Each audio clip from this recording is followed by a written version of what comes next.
The discovery of tit-for-tat and a cooperative side to human nature has led to another wave of belief that understanding our nature will allow us to build a better society.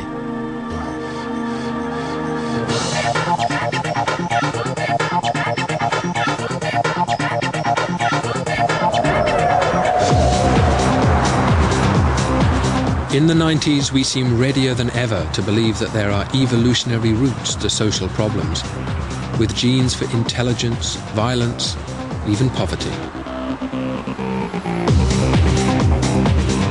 But behind the hype, there is some new science. Evolutionary psychology is the search for human universals, adaptations which its supporters claim shape who we are and guide how we behave.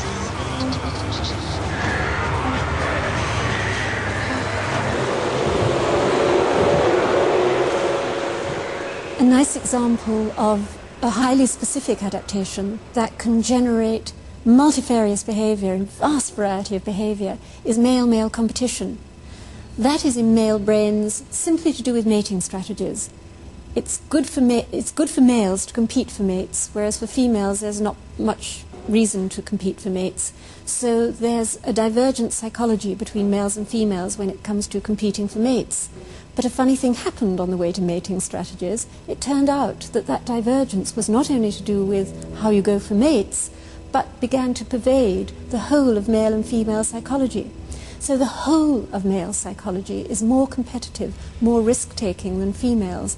So who goes bungee jumping, who becomes President of the United States, who commits more homicides, who are the top scientists and top artists and top poets, who are the child molesters, who are all of the extremes. It's males, and that's to do with this difference between male and female psychology. Now, that's a highly specific adaptation, competitiveness and risk-taking, but it's ended up in enormous differences between male and female behavior and an enormous variety of male behaviors. They have to be right that the human mind, like human arms and legs and hearts and so on, is a product of natural selection. That's not to say that what we do is genetically determined. It's just simply to say that our capacities, our abilities are determined by evolution in just the same way that other features are.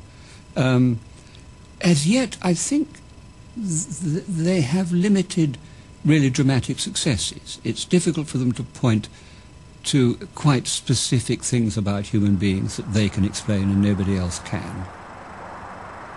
Although early days, evolutionary psychologists believe this is the way forward.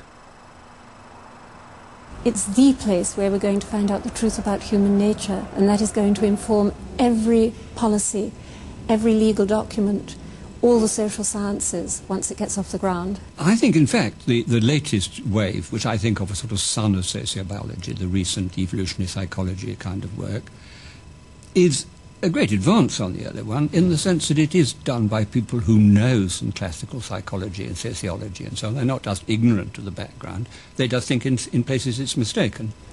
Implicitly, there have been many, many systems of thought that have a view of human nature.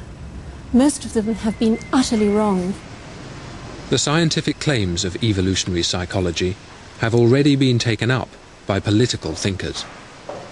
Well, I was very interested by the parallels between economics and evolution, between the emphasis on individual competition and how to get a cooperative whole out of the sum of competitive parts, which is a theme common to both economics and evolution. If you look around the world, you see an awful lot more cooperation going on, both in the animal kingdom and in the human behavior, than the sort of nature red in tooth and claw idea would suggest. For Ridley, the cooperative side of human nature is just the starting point for arguing for a whole series of conjectured human instincts.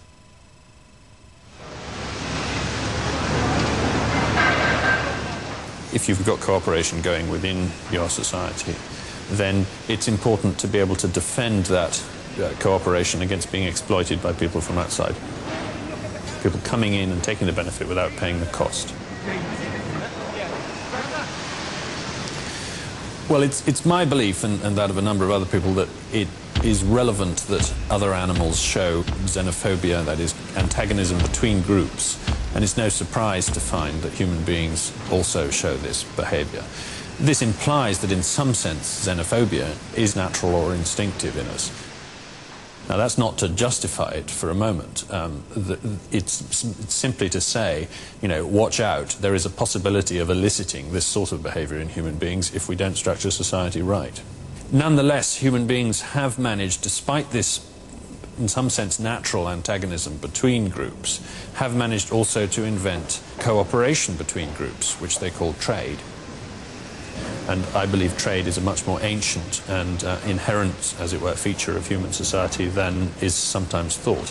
I think it's been going on so long that it has built some instinctive mechanisms into our minds. For Ridley, cooperation led to xenophobia, and xenophobia led to free market economics.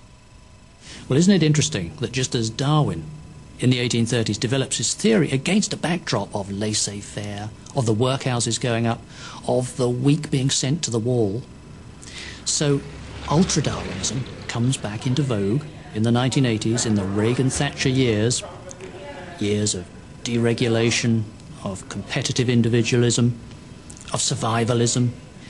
It seems to take something from the general culture. It needs a general culture out there as a context to carry it.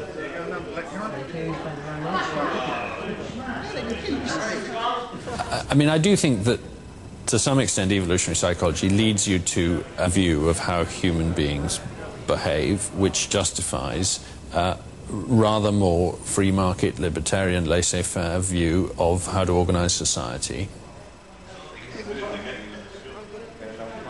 Generally more humane society than one with order imposed from above. Evolution has always been political, then and now. Today, the politics of evolution are more relevant than ever.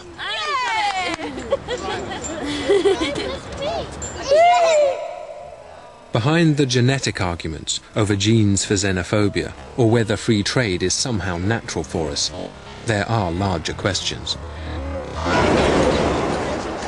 Questions about our place in nature, and the complex legacy we are leaving our children. Today, ideas discussed in punctuated equilibrium are being taken more seriously. Species don't evolve in isolation. They evolve side by side and affect each other's fate. This is co-evolution, a process at the cutting edge of evolutionary thinking. So picture a frog and a fly, and the frog population is co-evolving with the fly population.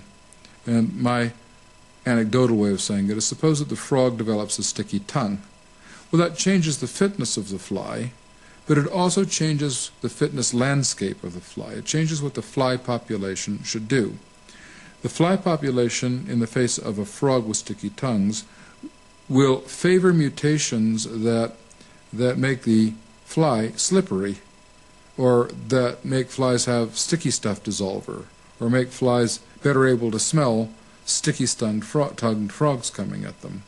So coevolution is a story of the persistent deformation of fitness landscapes in which the frog population is trying to climb via mutations to an adaptive peak in the space of possible frogs, and the flies are trying to climb to an adaptive peak in the space of possible flies.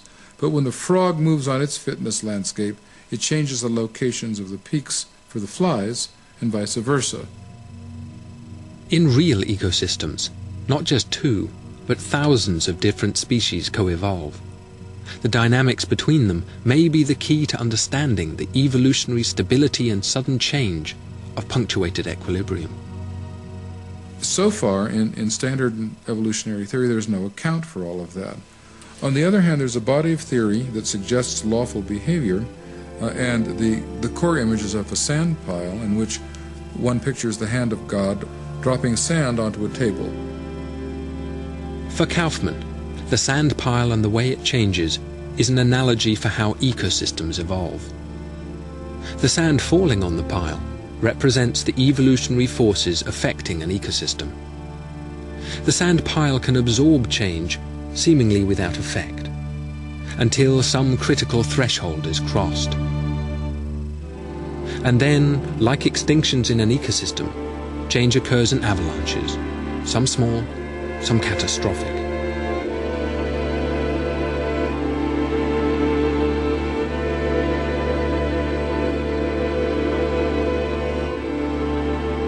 Kaufman thinks he may be on the way to working out a law of ecosystem evolution. The models that several of us are developing